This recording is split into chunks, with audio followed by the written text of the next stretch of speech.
Bom dia, meus irmãos e irmãs, a graça e a paz do nosso Senhor Jesus Cristo. Mais uma vez venho trazer a minha devocional para você compartilhar. E hoje a nossa devocional será em Atos capítulo 16, do verso 16 ao verso 26. Então vamos fazer a nossa devocional de hoje, terá como tema a presença de Deus na perseguição. Então vamos fazer a leitura do texto. Atos 16, 16 diz o seguinte: Aconteceu que, indo nós para o lugar de oração, nos saía ao encontro uma jovem possessa de espírito adivinhador, a qual, adivinhando, dava grande lucro aos seus senhores. Seguindo a Paulo e a nós, clamava dizendo: Estes homens são servos do Deus Altíssimo e vos anunciam o caminho da salvação. Isto se repetia por muitos dias. Então Paulo, já indignado, voltando-se, disse ao Espírito: Em nome de Jesus Cristo, eu te mando, retira-te dela. E ele, na mesma hora, saiu. Vendo os seus senhores que se lhes desfizera a esperança de lucro, agarrando em Paulo e Silas, os arrastaram para a praça, à presença das autoridades.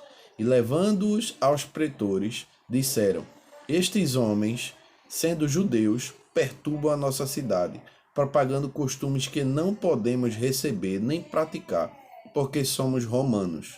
Levantou-se a multidão unida contra eles, e os pretores, rasgando-lhes as vestes, mandaram açoitá-los com varas. E, depois de lhes darem muitos açoites, os lançaram no cárcere, ordenando ao carcereiro que os guardasse com toda a segurança. Este, recebendo tal ordem, levou-os para o cárcere interior e lhes prendeu os pés no tronco. Por volta da meia-noite, Paulo e Silas oravam e cantavam louvores a Deus, e os demais companheiros de prisão escutavam. De repente, sobreveio tamanho terremoto que sacudiu os alicerces da prisão. Abriram-se todas as portas e soltaram-se as cadeias de todos. Meus irmãos e irmãs, pensando nessa temática, a presença de Deus na perseguição, a primeira lição que eu tiro desse texto aqui é que sem Cristo as pessoas estão escravizadas. É o que Paulo mostra, ou melhor, é o que o texto mostra no verso 16, quando diz que aconteceu que, indo nós para o lugar de oração, saiu ao encontro deles uma jovem possessa de espírito adivinhador, a qual, adivinhando, dava grandes lucros aos senhores. Percebam que a escravidão aqui não é apenas da jovem que está possessa de espírito imundo, né, de espírito adivinhador, de um demônio, mas também de todos esses homens que ganhavam dinheiro com as adivinhações desses demônios. E não somente os homens, mas também a população que participava, digamos assim, desse sistema corrupto, né? Onde o demônio adivinhava as coisas para os senhores e aí a população, de certa forma, dava dinheiro. Então, havia um sistema sustentado por uma possessão demoníaca. Portanto, todas as pessoas envolvidas nesse sistema estavam escravizadas, estavam numa situação de escravidão espiritual, onde elas serviam aos demônios sem perceber que isso acontecia no momento em que o demônio os serviam, né? Ou seja, o demônio fazia com que aquelas pessoas dependessem dele, girassem em torno dele, vivessem em torno dele. Então havia uma escravidão. E no contexto de pregação do evangelho, e no contexto mundial, quem está sem Cristo, o próprio Jesus disse: Conhecereis a verdade e a verdade vos libertará. Quem está sem Cristo está num estado de escravidão. Escravidão espiritual, escravidão ao pecado. Né? E aquele que não é servo de Deus, de certa forma, serve, em alguma medida, serve ao diabo. Né? Porque ele é o senhor da mentira e quem não está em Deus está vivendo fundamentado em mentiras. A segunda lição que nós extraímos aqui é que existe uma perseguição espiritual. Olha o verso 17. Seguindo a Paulo, essa jovem demoniada seguia a Paulo e a Silas clamando: estes homens são servos do Deus Altíssimo e vos anunciam o caminho da salvação. Embora que o que ela dissesse, ou melhor, o que o demônio dissesse por meio dela era verdade, naquele contexto, isso aqui era uma forma de expor os apóstolos à perseguição. Né? E o fato é que aconteceu isso, né? Ou seja, então, de certa forma, essa declaração que era verdade tinha como objetivo expor os apóstolos a uma situação de perseguição. Então, nós não podemos desprezar a realidade da perseguição espiritual, gente.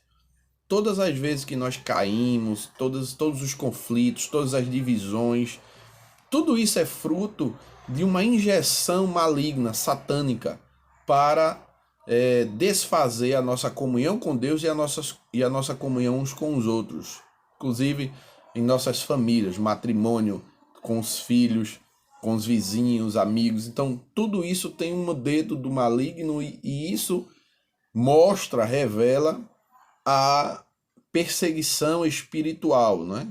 Que deseja desfazer as obras de Deus. A terceira lição que eu tiro é que em Cristo podemos desfazer as obras das trevas. Olha o verso 18. Foi quando Paulo, indignado com aquela jovem que diariamente ficava falando isso quando ele e Silas passavam, Paulo ordenou ao demônio que em nome de Jesus Cristo ele saísse daquela jovem e imediatamente aquele demônio saiu. Então, isso nos mostra que nós temos em Cristo autoridade para desfazer as obras das trevas. Nós não devemos temer as trevas.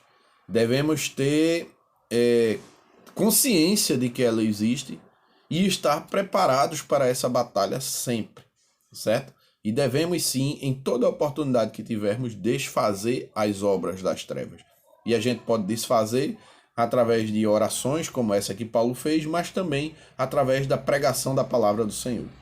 Quarta lição que eu tiro desse texto é que a libertação de uns pode produzir a ira nos outros. Foi isso que aconteceu no verso 19, porque quando Paulo e Silas libertou aquela jovem da escravidão demoníaca, o sistema foi quebrado.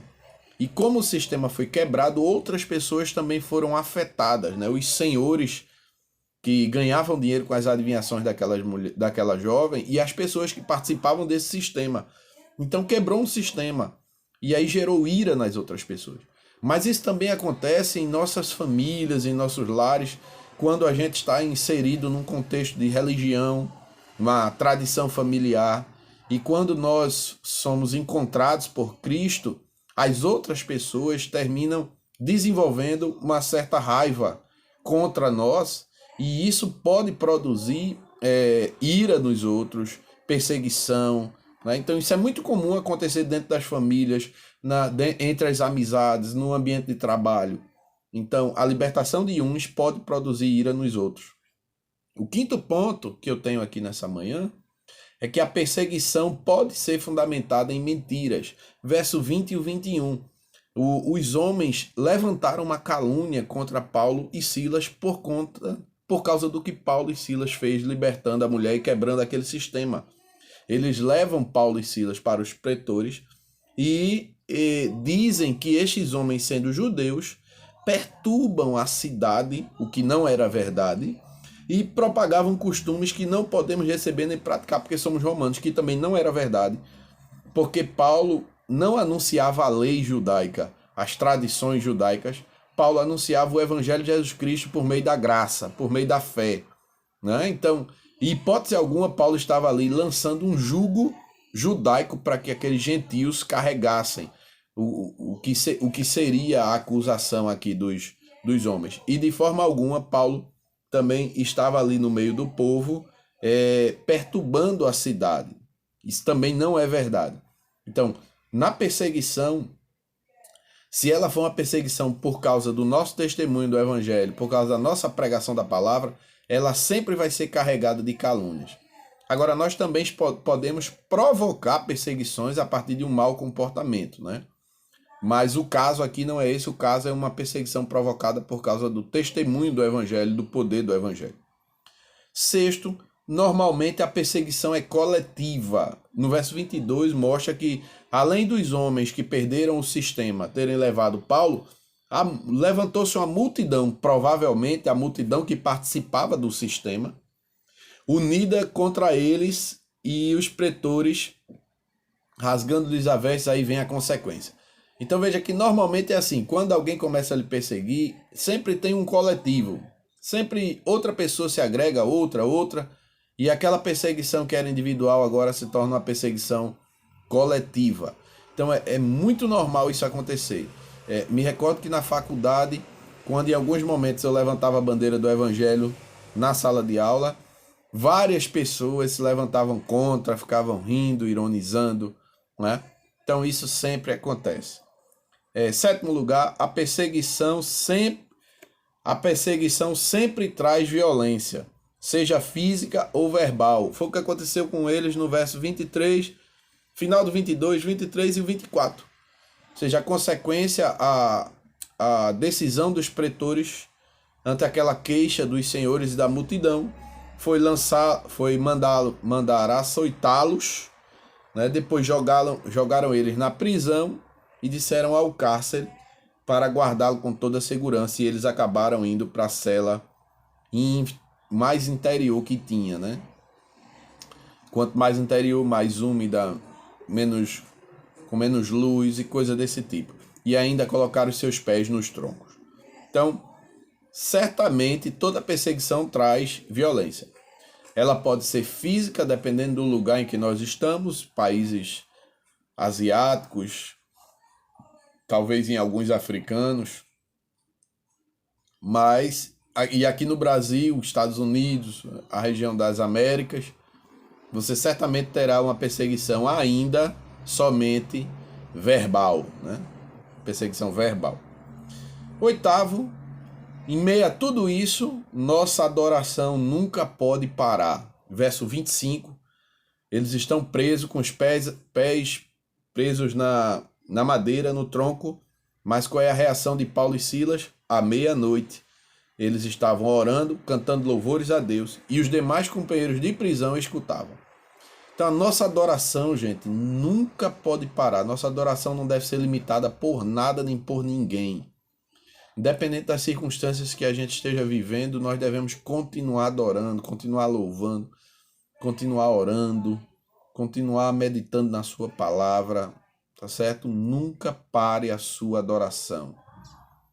E em último lugar, Deus presente sempre tem livramento em meio à perseguição. Verso 26. Eles orando e cantando, de repente sobreveio tamanho terremoto que sacudiu os alicerces da prisão e as cadeias se abriram, as portas se abriram.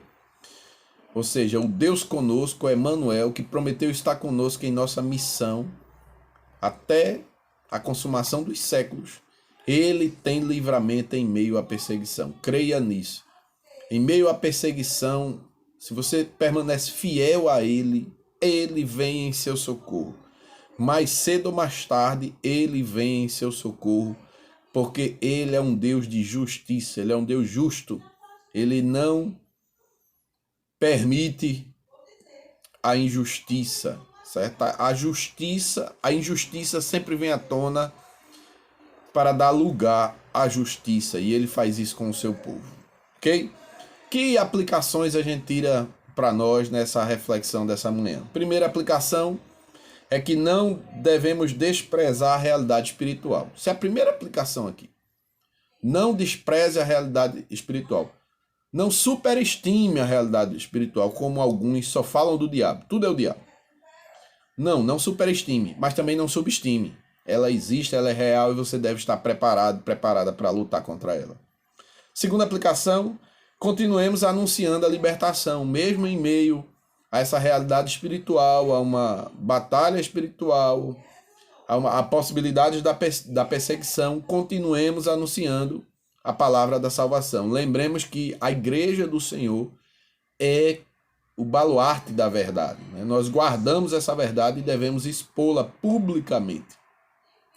Terceira aplicação, se formos perseguidos, esperemos em Deus.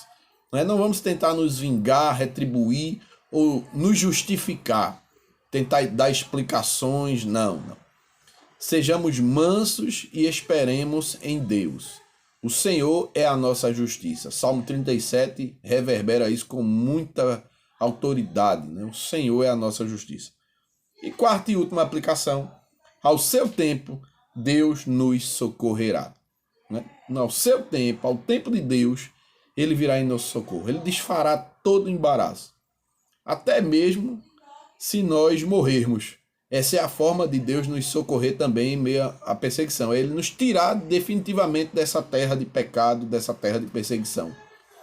Então, independente da forma que Ele usar, independente do tempo que Ele virá, Ele sempre terá livramento em meio à perseguição. Então, que Deus te abençoe nessa manhã, a você, sua família, sua parentela, e você possa continuar colocando seu coração em Deus. Fica na paz em nome de Jesus.